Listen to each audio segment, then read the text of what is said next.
Ooh, I like that.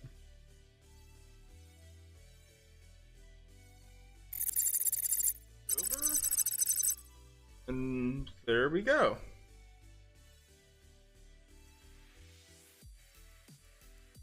Oh. Welcome everyone. I'm here today with good old Okayest DM, and we're talking about the pros and cons of online and in-person play. Why don't you go first with first question then, Okayest? Sure. First question was, what's the difference between keeping people engaged at the table versus online? Yeah.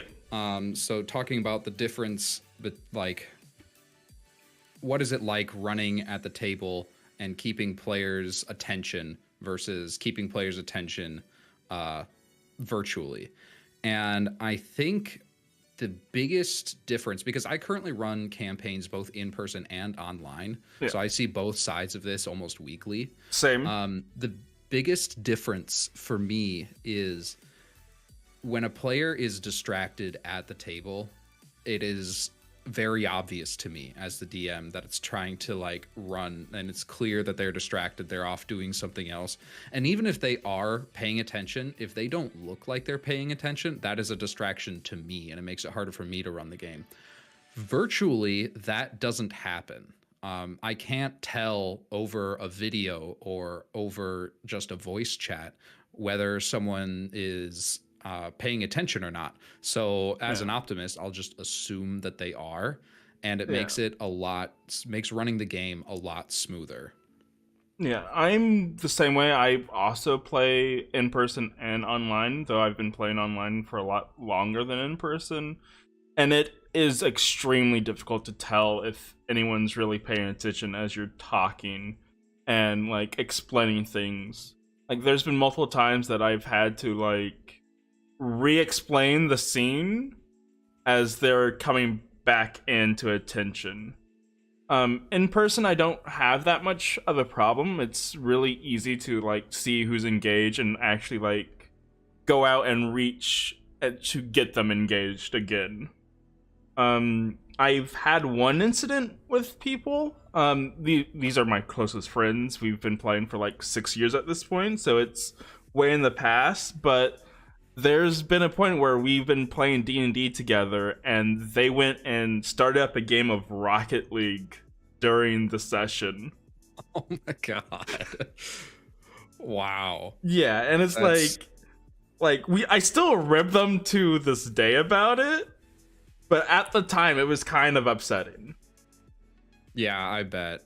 Like I one of my players at the table literally got out their Nintendo DS and was playing when the scene wasn't on their character. It was it was rough. Yeah. The weirdest part is I actually didn't notice at the time, and I was told about it afterwards, and it was distracting to other players. Yeah.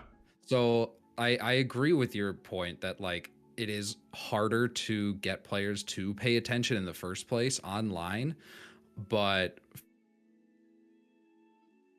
from sometimes that's okay because it means that their disinterestedness is not distracting me. Yeah.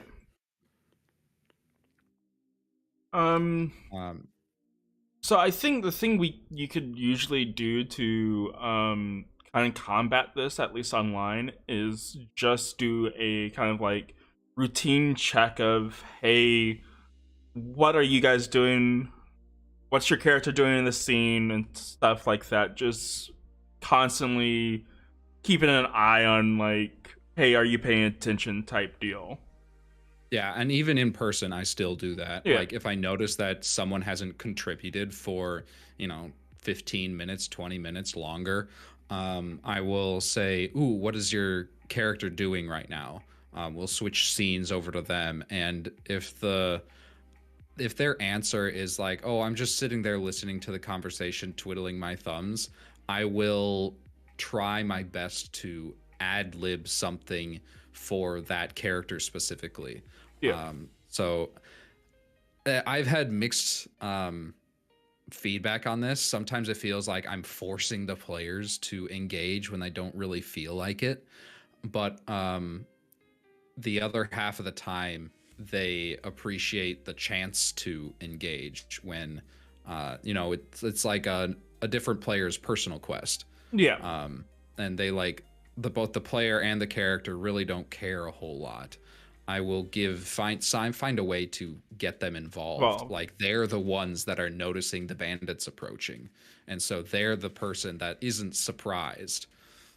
yeah.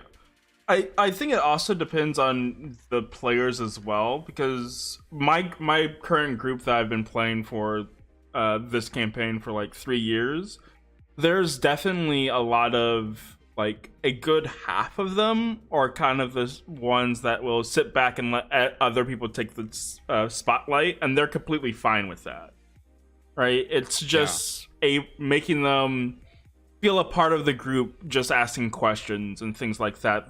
That is also extremely helpful as well. Even when I have a new player come in, I'll give them a questionnaire mostly about their character, but I also ask them what kind of player they are, and I'll give them a bunch of options to choose from. And one of those options is they is a pacifist, where they like to be able to sit there and have the story happen around them without being forced to give input. Yeah. And I'm constantly surprised how many people choose that option. Yeah. It's good to have that option and like know what the limits of your players, as well as just not like making them have to engage with what you're giving them. And there's also the issue of like how long the session has been going on. Yeah. Like I could play D&D. I have played a couple sessions that are like 6 to 8 hours long. Yeah. But when I run it, I get tired faster just as a DM because I'm constantly doing things with no breaks. Yes. So those sessions are closer to 2 to 4 hours instead. And I think it's important to also keep track of like, if a player is getting tired and no longer having fun, that's a good sign that you should start wrapping it up. Yes, exactly. I've played in those long sessions as well, and they are definitely a drain on the resources, both the players and the DM. Of like, let's just finish this and just get out of here. Let's get to a nice stopping point and just call it good. We'll pick up next week. Yeah. Yeah.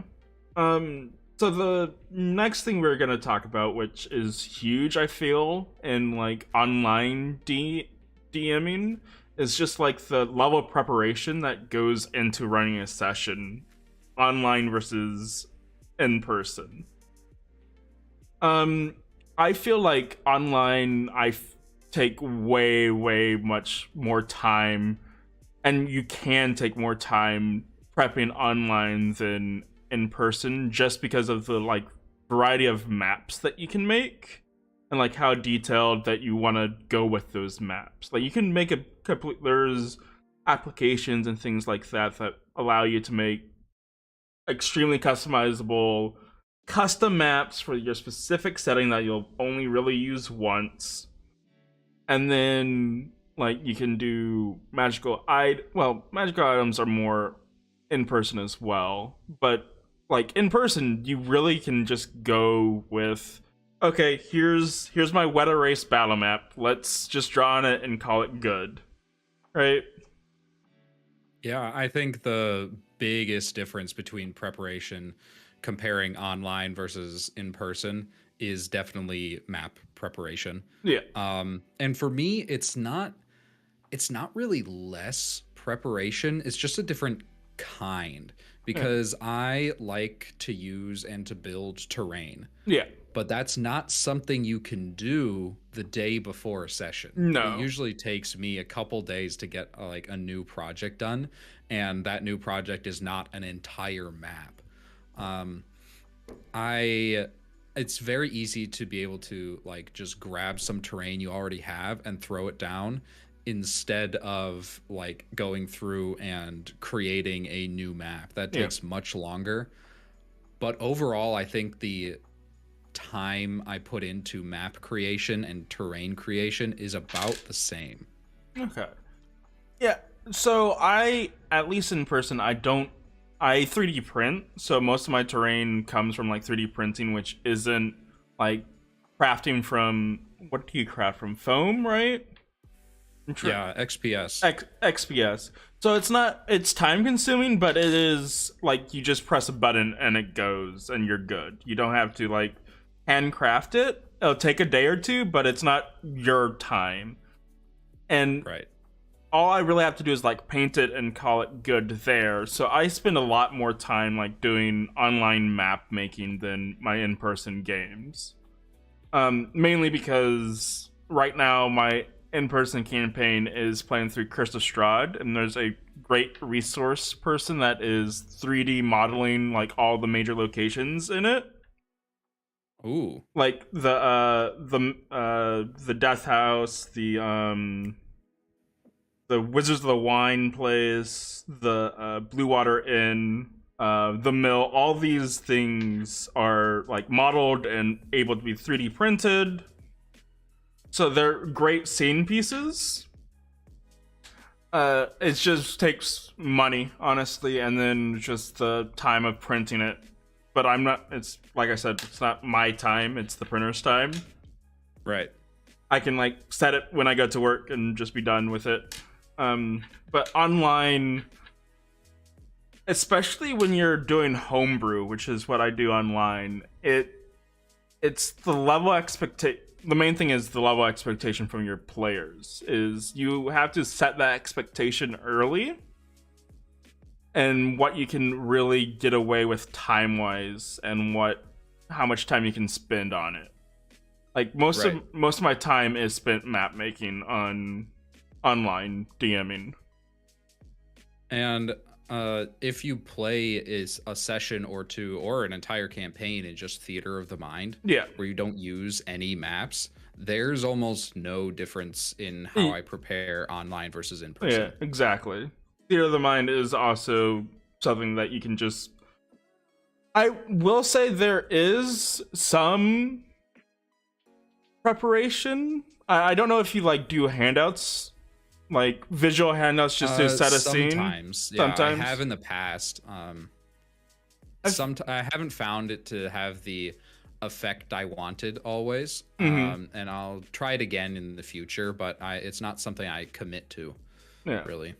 Well, I know Axiom VTT has an awesome YouTube video for setting up Theater of the Mind scenes of like a forest and just like pictures to get you in the like mindset of what the scenery is like. Yeah, okay. And that's super helpful as well for Theater of the Mind is just like, okay, you're in the city. Here's a city picture. Imagine this when we're talking about this place. But yeah, I think, and this might change with the new VTT that D&D is coming out with, but yeah, I feel like that's just going to increase preparation time. Like, that's kind of why I've stayed away from those more 3D model type of VTTs is just, you're not able to... Yes, custom. It just takes so long. Yeah. And then, like, I know people that play in Tabletop Simulator, and that's just insane to me because it's like, why? Like, I'd love to play in a simulator like that. That'd be so cool. Yeah. But I'm not going to put in the time to actually prepare a session like that. Like, yeah, I'll be a player, sure, but I'm not going to put that together. Yeah, That's exactly. Just so much work. Yeah. That I think my time is better spent doing other sorts of preparation, like making sure the story is good. Yeah. Making sure that the monsters are interesting, that sort of thing. Yeah. Most definitely. So the next question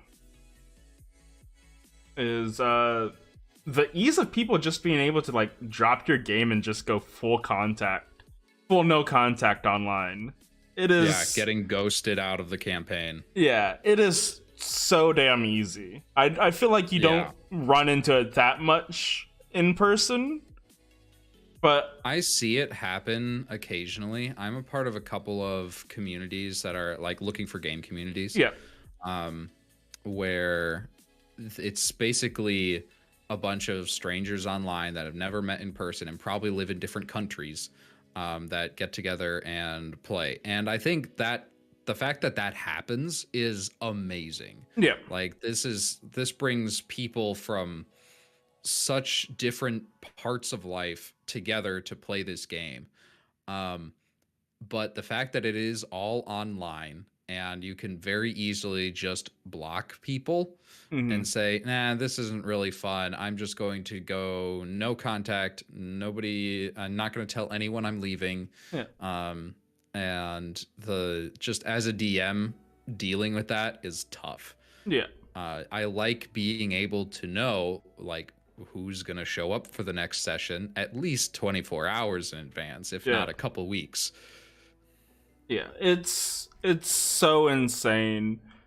Like, I've gone through online like 8 different like people of just trying to find like a cohesive group that I've like finally settled into, that are able to make the times and make the effort to show up every week and not just like disappear. Yeah. And it's insane. Like, all you have to do is just say, hey, this isn't for me, I'm going to leave that campaign. That's all you have to do, instead Just of one like message. just one message. Because we spend just as much time prepping the game as we are playing the game, right? So like, I spend more time prepping than playing, to be honest. Yeah. So like, getting to the day of and then realizing, oh, you're not gonna play, is you're not wasting just 4 hours or whatever. You're wasting a total of like 8 hours of the DM's time, and then you're also wasting the other player's time as well. Yeah. If we're going off of like a regular like 4-person group, where if someone can't make it, they can't play, which I don't play that way. I have a large group of like 6, and as long as we get 4, we play. But as soon as we hit that, as soon as we get 3, it's kind of like, okay, I have to change so much to like fit 3 compared to like 6 to 4, that it's just not worth the time of like fiddling around with things. It is pretty easy to deal with a missing player for one session. Yeah. There's lots of different ways to deal with it. One of my flakier players does this a lot. Like an hour before, he said, ooh, I can't make it. So I worked with him to write into his backstory a reason that he goes missing. And so his drow mother is a super powerful spellcaster and a helicopter parent. So she can just cast Gate and summon him back to the Underdark whenever he can't make the session. Nice. Yeah. Yeah. I typically just play. Yeah, that's a good idea, to have a reason why they can't honestly make it. And it's just easier, I feel, online to have things come up and like put D&D as a lower priority than like going out on the town. You know what I mean? Right. It's a different story when they start missing sessions or just ghost completely, especially from online. And then you have to think of a reason why this player just isn't here. Yeah. Do you want to turn them into an NPC? Do you want to just play one session as them and then kill them off? It's not. There is more work to be done besides, getting rid of all the prep you did for that character and their backstory and whatnot. Yeah. But yeah, I feel like definitely in person, that connection of like showing up someone's house is a lot stronger than just through voice, or even like voice and video. Yes, absolutely. Yeah, it's a lot. I did have someone ghost me in person though. That was a thing. Like, oh, that's rough. Yeah, he's like, okay, the week. So he was out for a week. He was like, I'm going down to Miami, gonna have some fun. I'll be back. And then he just never came back. And it's Ugh. like, okay, hello? Are you there? How do we handle this How do we handle from this? Yeah. like both as other players and as the DM and from a story perspective? Yeah. It's a big wrench to throw into a campaign. Yeah. Someone going missing. Yeah. Most definitely. Do you want to handle the next question? Sure. How far is too far as um,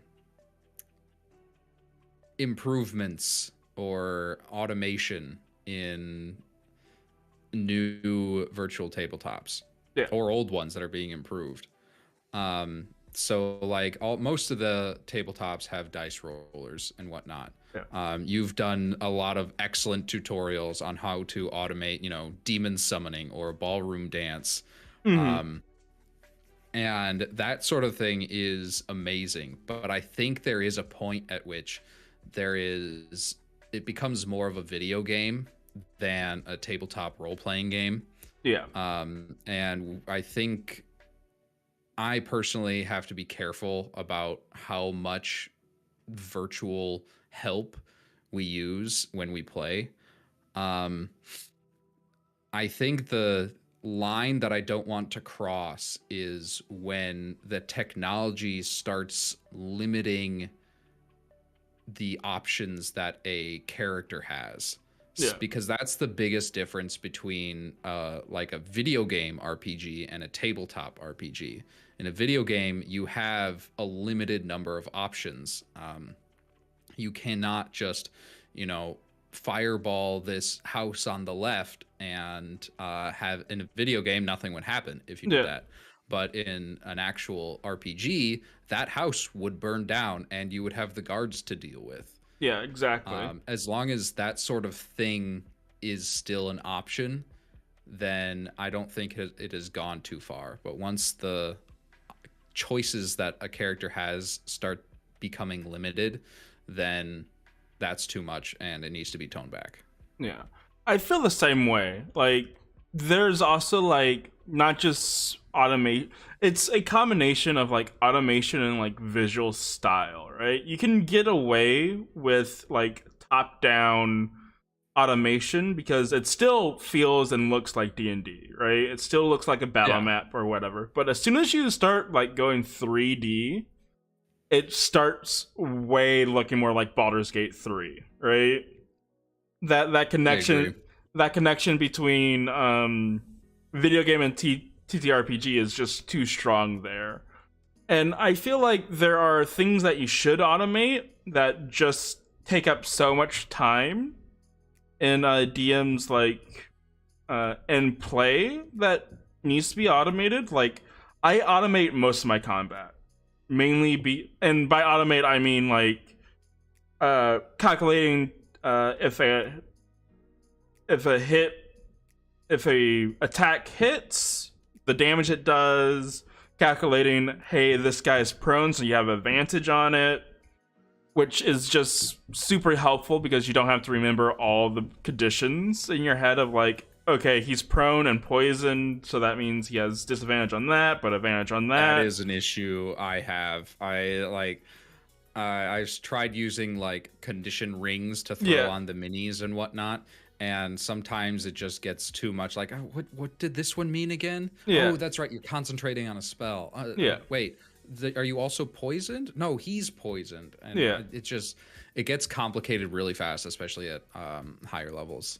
And especially at higher levels. And the thing is, like, attack rolls, you don't, besides like narrating it, you don't need to ask your parties, hey, does a 17 hit, right? That there's nothing really lost in automating that type of like repetitive action, right? You can just like, if you can learn instantly whether the roll hits or not, like there's like, that is taking something annoying out of the game almost. Like sometimes I haven't really done this, but I guess in theory you could say that the extra time and effort it takes to calculate damage or whether something hits is going to be like increase the tension. But usually if someone casts fireball and has to count up all 8d6, it's not immediate. Yeah. And just the 30 seconds or so of silence, it does not help with the tension. Yeah, exactly. And I also play with like an actual like dice roller like module that shows a dice as it rolls. So there is some tension of actually seeing the dice and being like, okay, that's a 15 on the dice. It still hits or whatever. And then like when a natural 20 is rolled, I'm more of a, just because of how the game is and I don't want to go through the process of it, is like I roll in the open. So I let the dice fall as they may. Like, literally last night, my group was against a shambling mound, and the cleric was the closest person to it. So the shambling mound went up and swung with a slam. It crit, dealt damage, and then it had multi-attack, so it slammed again, and it crit again. Like, it was in full view. That you can't take that back. You cannot fudge those dice. Yeah, no. But they were also level 10, so they were able to take it. It was... Yeah. But it was more like, if I said... there's a level of disbelief, even if in trust, when... Oh, that attack crit, and that attack crit. You know what I mean? Yeah. Like... I do the same thing as... Bond and Alloy in chat does. I tell my players the AC, especially if they've hit it enough times. Yeah. Like, then you guys should know what the AC is. If you haven't figured it out now, I'll tell you. And then they can figure out whether they hit or not. And it takes a lot of effort off of me to like have to calculate whether or not their attacks hit every time. Yeah. And there's also a certain point of like just rolling, seeing the dice and knowing, okay, that's the worst part. The worst problem I have is rolling a dice and it being close enough to like an AC that I actually have to go look at their modifier. Like if it's like an 18 on the dice, I'm like, okay, that hits. Like, I just know off the top of my head you have like a 19 AC, but there's a modifier to that, so it hits. I don't need to look at it. But if you roll like a 15 and the modifier is like +4, maybe +5, and the AC is 19, then you have to look. Yeah. And that's time killing there. But like saving throws is another big one. Is like honestly, saving throws is huge on VTTs of like automating that, because you can just place down, at least with Foundry, you can just place down like a fireball template. It'll roll the saving throws for everything inside the template, and then deal damage to those as if they've passed it or not. So you don't need to be like, okay, I have to roll 8 d20s. Let's see who passes, who fails, and then calculate it off of there. So it's a huge time save in that. But there are some people, like, I can't remember his name. But there is someone huge in the Foundry community that does like trap automation of like like if they physically move their character over this trap, it'll go off. Yeah, that's cool. It's cool, but I feel like it kind of like takes away some of the player's like not individuality, but what the player can do, right? Because they're player agency, because they're not rolling to see if they like detect the trap. The game's rolling that for them. Because in person you would ask, hey, roll me a perception check, right? And then that would be tension to see, oh, you rolled a 3, you don't see the traps. Yes. But in automation, you'll just step on it, it'll roll the perception check, it'll roll the thing, and then you set off the trap. There is no, like, it's near instant, right? Mm-hmm. There's no, like, build up tension to it. And I feel like that's a little bit... Hold on, I'm reading what Dnd Vtt said.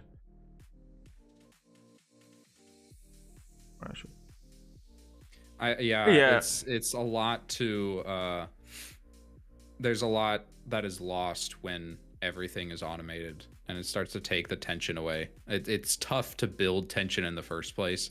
Having Yeah. everything happen with no time to build tension in between is not something I would do personally. Yeah, and like Band and Alloy, I do the same thing. I put out the battle map, and that's when we start. I do dungeons, but they are mainly like they're not like moving themselves to the rooms. It's like, okay, you're in room A. Okay, people are going to room B. Let me move everyone over to room B. There's not like, okay, you're each going down this corridor 5 feet at a time. It's more drag, drop. And I just find that easier because you'll have one player that's like, let me explore everything by myself, and just runs off the map. Classic rogues. Yeah. But yeah, I feel like once you start taking away players' agency, it's when you start getting into the video game. For me personally. Yeah. Most definitely. But I am starting a new video of a like water trap type of situation, and kind of like figuring out how to like show off like a water trap of like they trigger something, water rushes in, and then like as the rounds go, the water gets higher and higher visually. But I feel like that's like rolling initiative type of stuff, where it happens, you roll initiative, and then it automates this going through section. But yeah, I feel like it's a very thin line between too far and not too far. Yeah, and it will obviously change table to table. Yeah, like people's opinions. It like our opinions here won't really hold a whole lot of sway until like people actually try out. Like until you feel that you've crossed that line. Yeah. You won't know for sure whether you've gone too far or not. Yeah. Like it's fun to talk about it in theory, but I have yet to put too much technology into my game as to take away the choices a player would have. Yeah, most definitely. I lost my train of thought there for a second. I was gonna say something and then... Oh, right. It's definitely a thing that you should really talk to your party at like a session 0 thing of like, okay, This is how much automation we're gonna do on this game. We're just gonna do automation in combat. Everything else is gonna be like, personally, you'll be rolling. Mm-hmm. Or, okay, everything's gonna be automated, from like you walking down the street to triggering a combat and stuff like that, which is a lot more game-like, but it depends on the table. Some people like that. Like the tools exist for a reason. There is a market for it. Yes, so definitely. You're going to have to ask your players like what they prefer, what they're comfortable trying out. And never like say we're going to do this and we're never going to change. Yeah, like exactly. Be open to say like listening to a player when they say, I actually changed my mind, I want less automation, or I changed my mind, I'm tired of physically rolling dice. Yeah, I will never get tired of physically rolling dice. It's so satisfying. Yes, it is. I mean, like you have to be open to that sort of thing as a DM. Yeah, and the other thing is not holding on to automation as a crutch either. This is especially important because we just upgraded to like version 10 of Foundry VTT, so a lot of modules are broken. So if your automation module is broken and it's like, well, I can't really play D&D because my automation's broken, I feel like that's a little bit too far. You should be able to go back to old rolling dice by hand, walking uphill in the snow both ways. Yeah, I mean, if you're relying so much on technology that if it breaks, you're done and you can't play. I personally, that's the reason I don't use D&D Beyond. Yeah. Like I will pull it up and I'll take like screenshots of monster stat blocks, but as a player, I will always have a physical copy Yeah. of my character sheet because I don't want to need an internet connection in order to look at what I can do. Exactly. Like, I'm surprised they haven't like released PDFs of the books and stuff, but like handheld, like offline things are so much better than always having to be connected character sheets or even monster sheets for that matter. Like automation, like digital tools are awesome. They're great, but they have their place and they don't need to be a constant thing. Like you should be able to live without them. Most of D&D is talking, not rolling. Yeah, exactly. Switch over to questions. Any questions in the chat? I don't think so, but they might talk since I called them out. We'll keep an eye on it for sure. Yeah. So the next one is the best virtual tabletop to actually start out on. I'm gonna actually pitch this one to you first. I have only played on 2 different virtual tabletops. Pandemic started, I went to Roll20. Okay.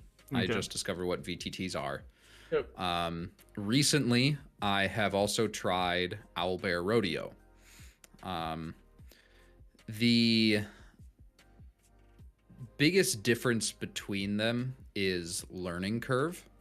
Owlbear Rodeo is super simple. You can click 2 buttons. After going to the site, you click 2 buttons and you're already playing. Okay. And you can just like, there's already a bar where you can click and drag different icons that they have prepped for you, like one for each class, one for each type of monster.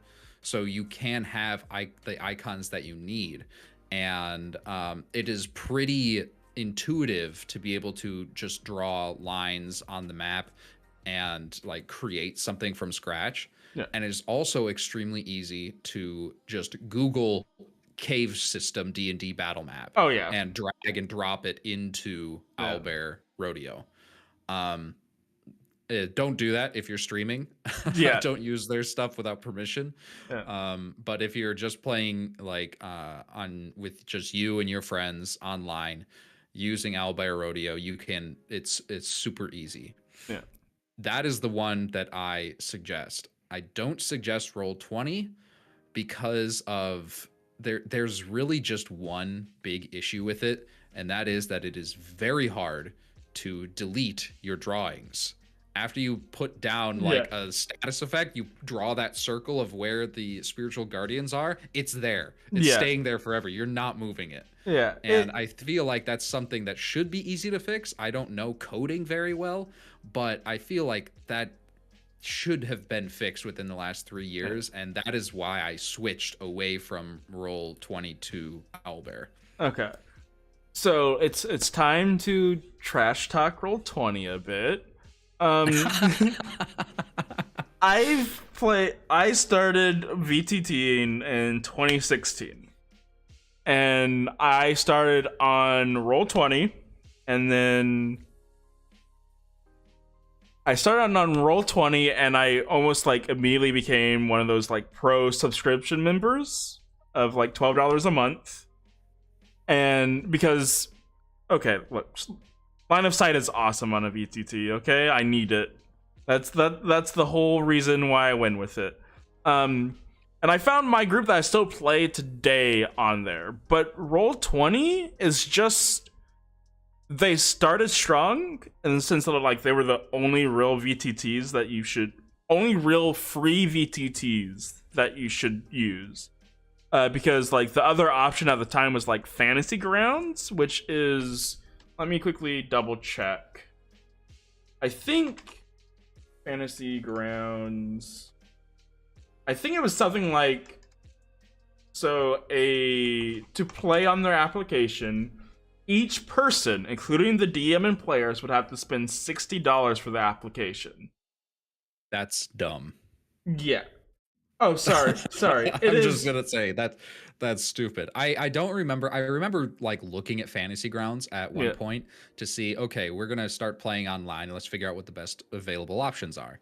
And I remember, like, I don't remember if it was a paywall at the time or if it was just too many steps or if like all the players had to sign up too. There was a reason why I didn't use Fantasy Grounds.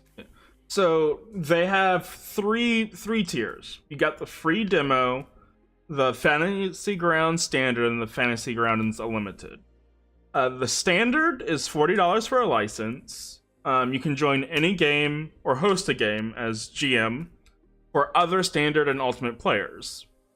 For FG on Ultimate, you can host the Ultimate game and players join and play for free, but costs $150 for a license. I'm not. When there's free ones available that do the same thing but easier, I'm not gonna spend that money. Yeah. And like, so that's the reason why Roll20's got such a hold on the marketplace back then, was because they were free. Like, you could pay a subscription of $12 for awesome things, but most people play it free, and it's a viable way. The reason why I left Roll20 is just they didn't innovate. Like, they rested on their laurels. They got so far ahead as like, we can stay here.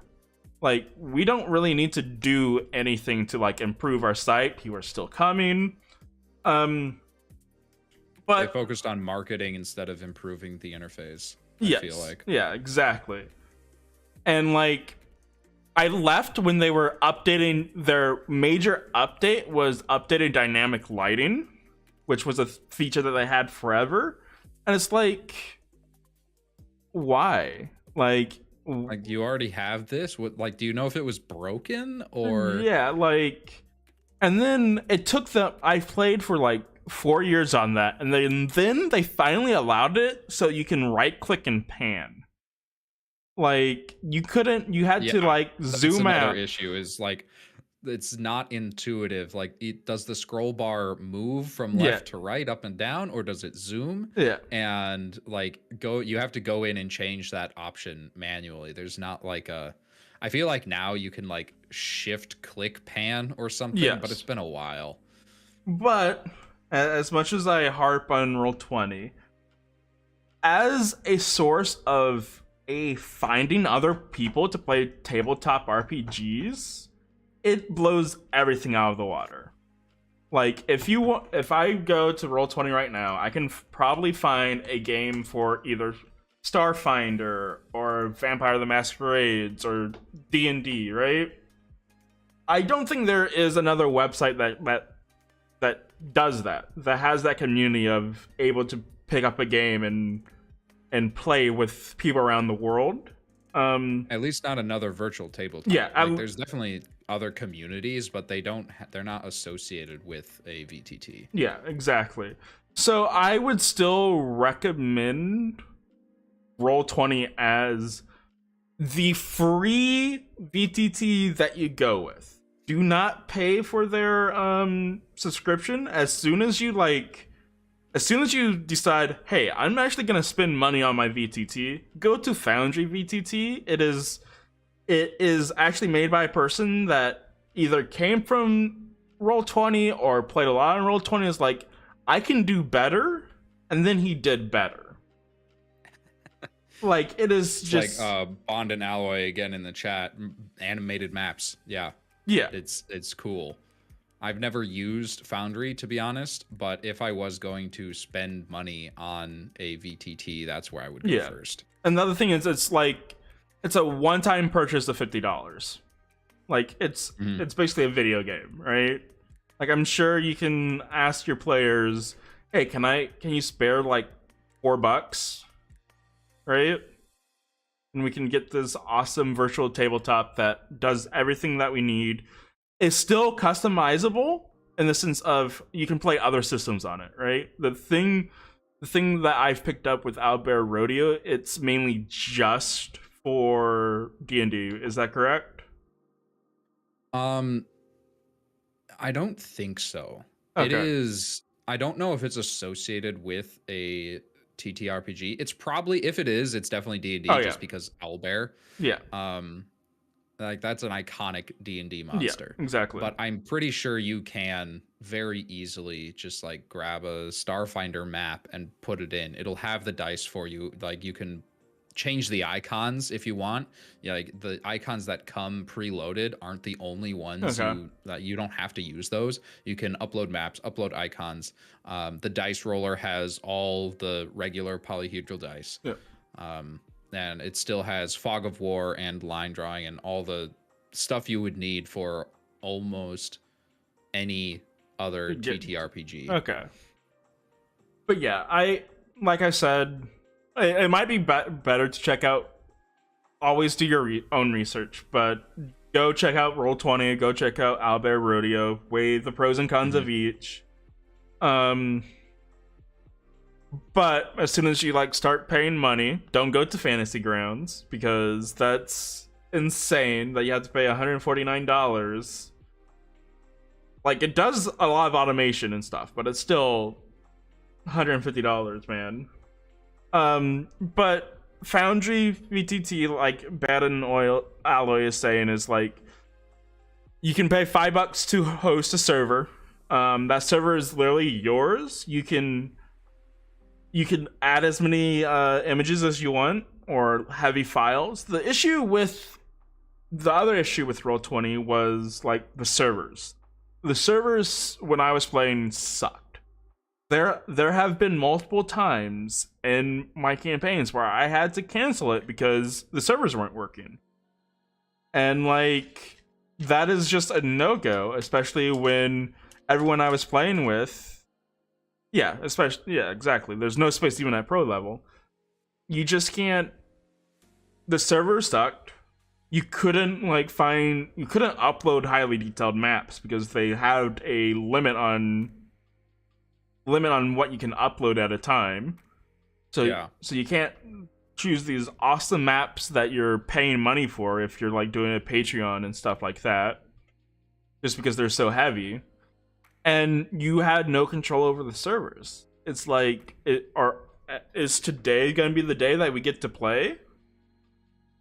And like stuff like that made me really like put the final nail in the coffin of, you know what? I just saw a couple of videos for Foundry VTT. It's $50. I'm gonna go try it out. If I don't like it, well, it's gonna be like every single game in my Steam library. Buy once, play once, never touch again. Exactly. But earlier, Bandon did bring up a really good point of speaking in turn in online versus offline, of like, how do you stop talking over people? Like, there's that millisecond of delay. Like even us right now, we're on a video call, and we keep accidentally talking over each other, and it's just that tiny little bit of delay. I've been on, if you haven't seen, there is a it's called Dungeon Master Roundtable. A bunch of creators get together and talk about, running D&D. The system we use for that is if you're not talking, you're muted, and if you have something to say, like raise your hand or unmute. Okay. I don't think that works as well. It works for like just a call where people are talking to each other, but for actually playing the game, interrupting is an actual thing that should be able to happen. Like people in real life interrupt each other all the time. Like it's not good, people don't like it, but like that can be part of role playing. And well, not so much as just role playing, but just talking in general of like, hey DM, I want to go do this, and it's two different people at the same time, kind of like overlapping. The way I've kind of solved that was like, okay, can you repeat that? Like, Mike, can you repeat what you just said? And then we'll go from there, and then like I'll then go to the next player and do it like that. Like, interrupting, I feel like, is kind of like on the low end of problems. It's something that is just common online of like, because you don't have any visual cues on people of like when they're going to start talking or that they want to talk or anything like that. It's just normalcy at this point. It's just something that you have to deal with, I feel. Yeah. I mean, I don't have a big problem with it at my tables or my online tables, I guess. But if I did, that's how I would handle it. Like when two people talk over each other, I would say, hang on, pause. Okay, you first. Yeah. And I think that's the right way to really handle it. And don't always pick the same person every time to go first every time. Yeah. Like switch it up. Yeah. Definitely. No favoritism here. Yeah. And then I believe we just have this final question. Well, not even a question. It's just opinions on the new Dnd Vtt. Yeah. They're going hard on that Unreal Engine. Oh yeah. Ugh. No, it looks cool. I'll give them that. It does look really dope. Like, I would be excited to like. I would probably watch a streamed game if they used that system, just because it would be closer to watching a TV show than watching people push around pieces of plastic. You know. Yeah. I don't think that, like we talked about this a little bit earlier, of how much prep work you want to do before a session. It really depends, like if they can make this user interface easy enough for people to use, then I think it will be a hit. But if it is difficult to use to the point where people sort of give up on it, it will fall flat real quick. Yeah. I think so. My main thing, especially with the preparation side of it, is, and it's not so much opinion, it's just questions. Like, if I could sit down with them, would be great. But it's like, okay, so you're giving us this 3D space. Okay, how customizable is this? Like, are you going to give us a selection of like 50 tiles and that's it? Or can like people add their own tiles? Like, what is like... Or are you going to use only maps that you give us and not let us customize our own? Yeah. And that's kind of like a very big question mark type of thing for me, is like... And the reason why I stay away from 3D type, like, there's dozens of 3D VTTs, right? You got Tailspire. There's a new Kickstarter for like this, like, immersive Mahir, I think it's called. And it's, oh, that's Discord. I can't go through Discord right now. But it's really like customizable. Of once you see an asset for the 10th time, it really gets on people's like visual not nerves, but it's very noticeable. Yeah, it breaks the immersion a little bit. Yeah, hold on. Discord froze. There we go. Okay. I also have the same reservations as Bond and Alloy does. What's the paywall going to be like? What are the microtransactions going to look like? Okay, so I think I'm not 100% sure on like D&D Beyond side of things. Like I think they have like a kind of subscription. Oh, hold on. Discord is being weird. There we go. I think they are definitely going to go with a subscription-based module type of monetization on this. Because in my mind, how I would do it, right, is you have D&D Beyond, you have all your monster manuals, right? And all your monsters in there. I think there's going to be a link between, like, on, like, Owlbear, where you can, like, drag and drop an icon over and it'll place it. I think there's going to be a connection of dragging from the monster manual onto your VTT and it'll bring in the 3D model of the thing. Which would be cool. I think that would be cool.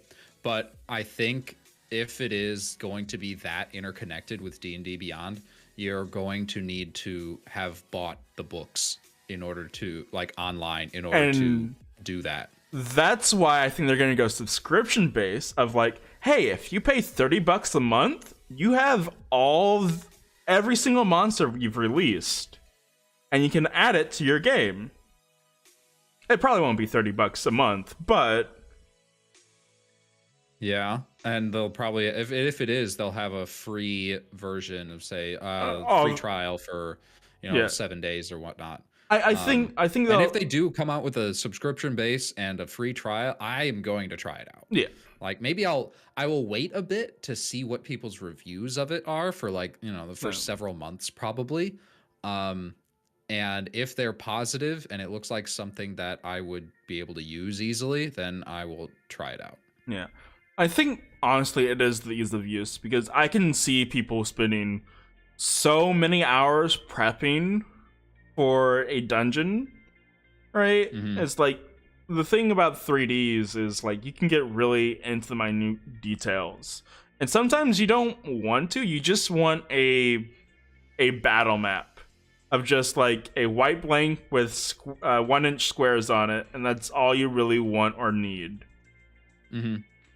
And like I the other thing is like it's just for D&D is the other thing that I'm kind of good for them, and they shouldn't really be catering to like other systems, but it is a consideration of you're only going to be playing D&D on this. It does also, if it works, it definitely opens up the opportunity for other TTRPGs like Pathfinder, Starfinder, that are a big enough franchise to do the same thing that they're doing and make their own VTT. Yeah. My main question is their connection to like Roll20, because right now you can buy all of the books onto Roll20 and have that imported into your game on Roll20. So you can like buy Curse of Strahd and have all the maps and everything there in your game. But they are able to do that is because Roll20 is licensing from Wizards of the Coast. And I'm wondering if that licensing is going to go away with their own VTT, because Wizards of the Coast doesn't want to like split their party in the sense of we want everyone to be playing on our new VTT and not on Roll20. If that does happen, it's going to be a long time before it does. Yeah. Because I don't think they want to lose that much audience. Like there are a lot of people that use Roll20 because it was the first one and people don't want to switch over. Yeah. I agree there. They don't want to learn a new system. Yeah. And it would be poor move on Wizards of the Coast part to take away the things that they've already given to Roll20. Now that we're talking about it, I don't think they're gonna take away. They're just not. I think if one D&D, stupid name by the way, but if one D&D does become 6th edition, I don't think they're gonna license out 6th edition. I think the commercial move. This isn't like we're making new stuff. You're not going to get licenses to our new stuff. Yeah, to play with the new stuff, you have to use our stuff. Mm-hmm. Which is, I mean, they have to make money. Like, I can't really. Have you switched over to trying out the new playtest 1D&D rules for like character creation and nat 20s and whatnot? So I haven't, mainly because like. I talked to my party about it, and they're like, no, we kind of don't want to do this, because the main issue is for the natural 20s is we have a necromancer and a Circle of the Shepherd druid. And both of them are like summons minions type things, and the only people that can crit are the players with weapon attacks. Right. So their summons can't crit anymore. I don't think I'm going to use that crit rule, at least not for a long time. Yeah. it's already so hard for a player character to die. I mean, give us DMs a Yeah, chance here. I mean, come yeah, on. yeah.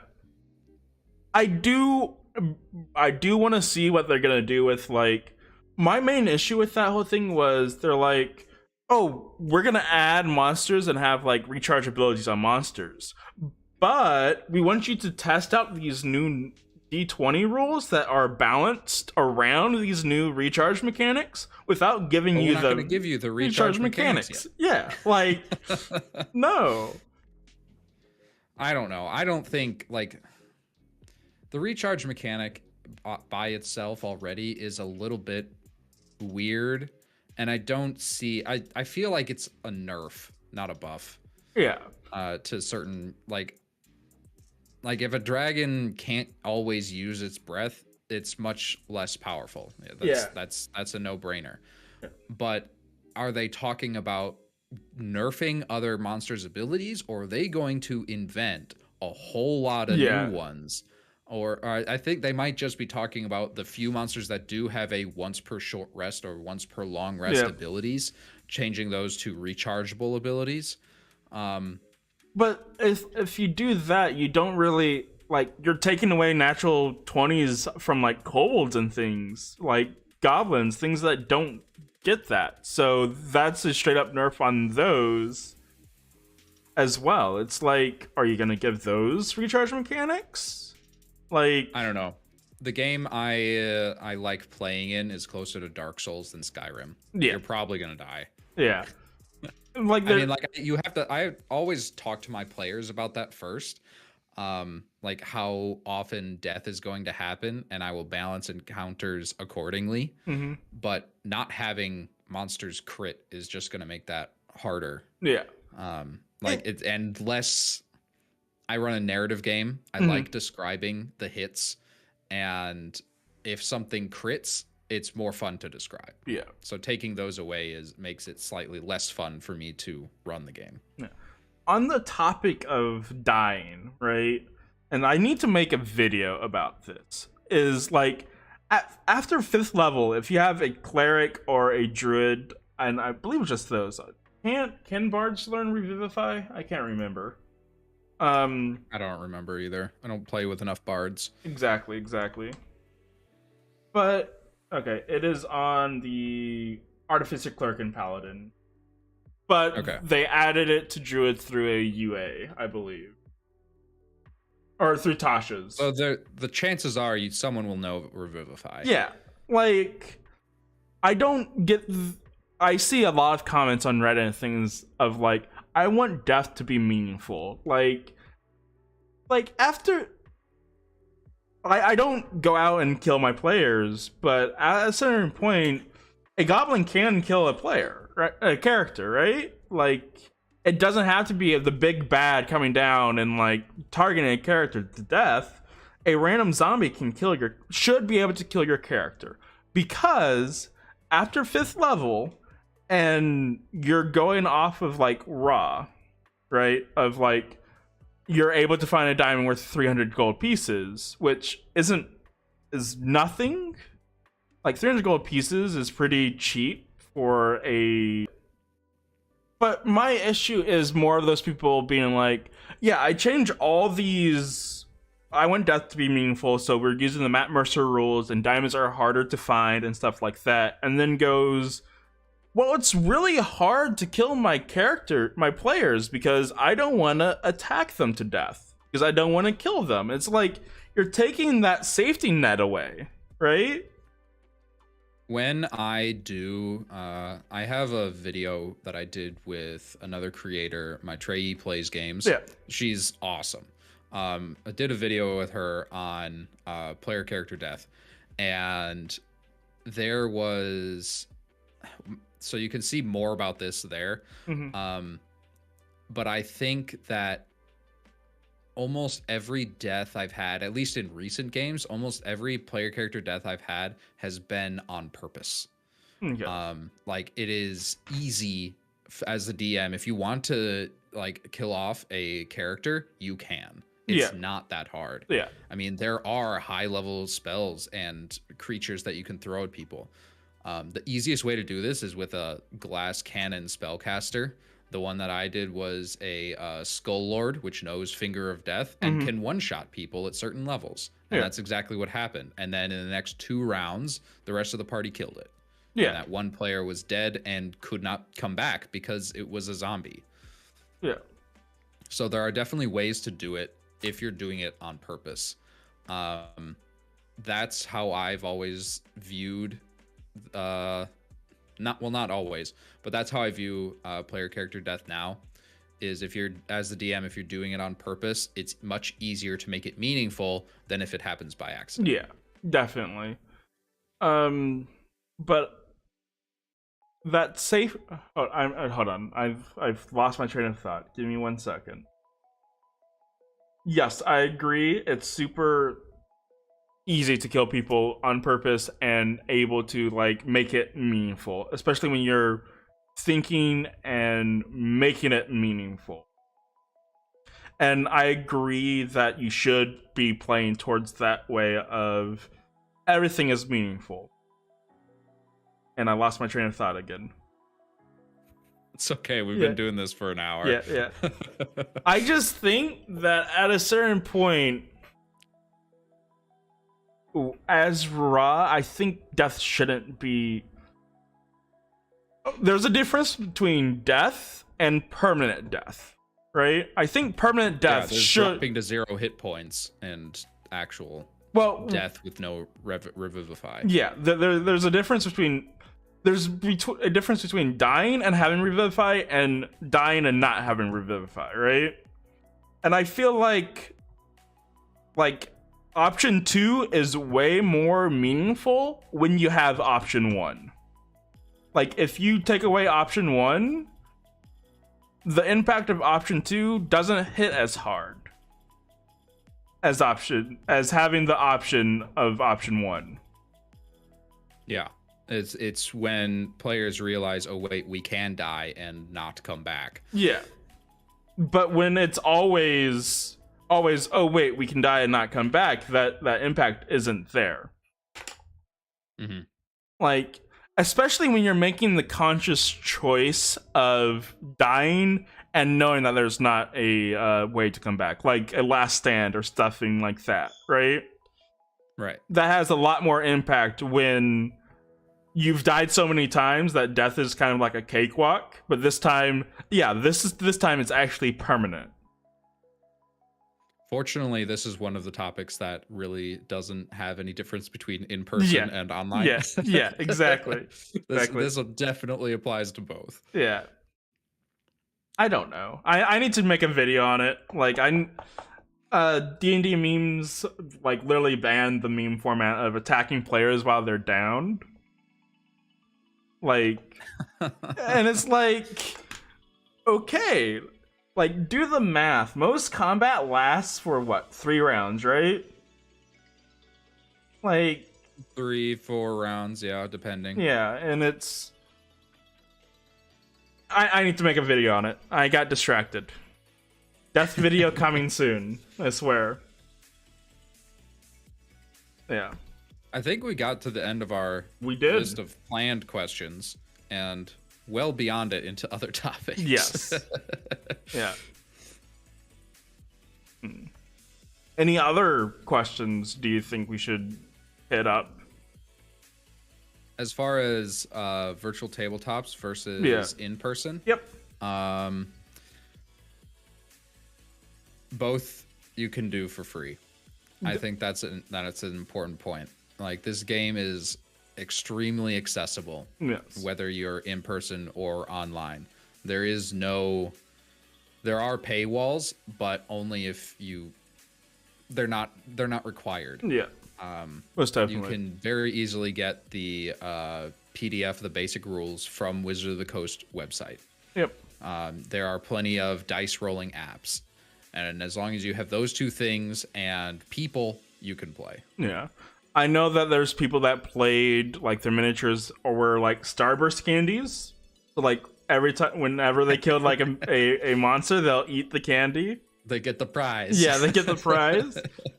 And on that topic, even if you have to pay, I feel like D&D is an extremely cheap hobby to get started in, period.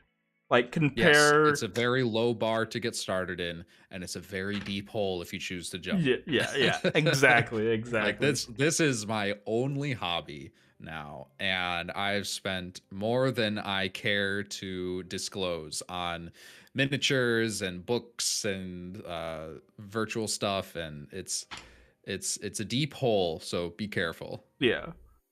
And same with online as well. Is like, you can buy so many maps, so many icons. Like, there's like 5 different top-down artists that you can like subscribe to Patreon and get top-down art of like dragons and beholders and even commoners and stuff like that. You can spend money on... You can get Patreons for like 2D maps. You can do it for isometric maps. It is way... It's the same way as in person of like, if you want to jump deep, you can. I have. It's a lot of fun. It is. It is very fun. Bach did say that they find in-person sessions tend to drag way less because everyone is 100% invested all of the time. Yeah, we did go over this early on. Yeah.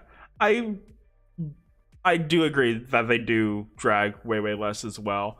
And I feel like it might be a little bit easier to get sidetracked online than it is in person. Like, just have a conversation sidetracked and go on for like 5-10 minutes compared to like in person. Hard to steer it back on track. Yeah. But yeah, I think that's really the only questions and like pros and cons. I think both are viable, especially in this ecosystem of like the post-pandemic world. Even more so now because more people have played online than before.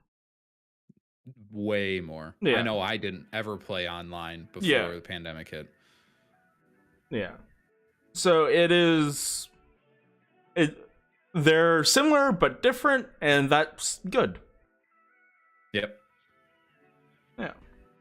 So I'm going to sign off. I hope everyone has a good day. And remember, everything's going to be okay. Yeah. New video soon.